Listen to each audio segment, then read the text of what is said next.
आ कुड़ी हाथ ता दिखाई मैनू नकली लगन दिया। चुप कर जा, मेरी सस ने सुन लेना है। नाले आंटी 1 महीना नहीं होया मेरे ब्याह नूं ते कलेश पाण आ गई। नकली नू नकली नहीं कहना ते होर की कहना मैं? नकली निगा असली आ। नहीं यकीन आंदा ना चल मेरे नाल सुनियारे दे हुणे दूध दा दूध ते पानी दा पानी हो जाओ। असली है कि नकली है?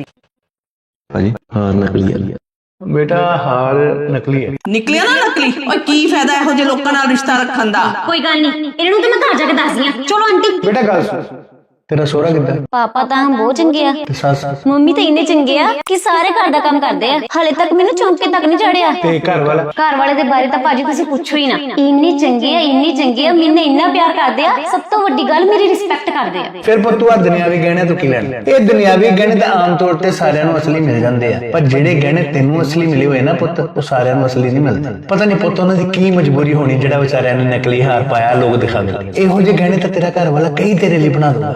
ਪੁੱਤ ਘਰ ਨੂੰ ਜੋੜੀਦਾ ਹੁੰਦਾ, ਤੋੜੀਦਾ ਨਹੀਂ। ਜੇ ਤੂੰ ਅੱਜ ਉਹਨਾਂ ਦੇ ਘਰ ਦਾ ਪਰਦਾ ਰੱਖੇਂਗੀ ਤਾਂ ਤੇਰੀ ਇੱਜ਼ਤ ਬਣੂਗੀ। ਤੁਸੀਂ ਕੀ ਭੈਣ ਜੀ ਸਿਆਣੇ ਬਿਆਣੇ ਹੋ ਕੇ ਕੁੜੀ ਨੂੰ ਗਲਤ ਸਲਾਹਾਂ ਦੇਣ ਦੇ ਹੈ? ਮੈਨੂੰ ਮਾਫ ਕਰ ਦੇ ਧੀਏ, ਮੈਂ ਹੀ ਗਲਤ ਸੀਗੀ। ਜੇ ਮੈਨੂੰ ਵੀ ਕੋਈ ਟਾਈਮ ਨਾਲ ਏਦਾਂ ਸਮਝਾਉਣ ਵਾਲਾ ਮਿਲ ਜਾਂਦਾ ਨਾ ਤਾਂ ਮੇਰਾ ਘਰ ਵੀ ਨਾ ਟੁੱਟਦਾ।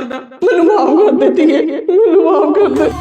ਅਰਥੀ ਉੱਠਣ ਤੋਂ ਪਹਿਲਾਂ ਸਹੁਰੇ ਘਰੋਂ ਨਹੀਂ ਜਾਈਦਾ। ਮਰ ਕੇ ਕਫਨ ਟਿੱਕੀਏ ਪੇਕਿਆਂ ਦਾ, ਹੋਰ ਕੁਝ ਨਹੀਂ ਚਾਹੀਦਾ।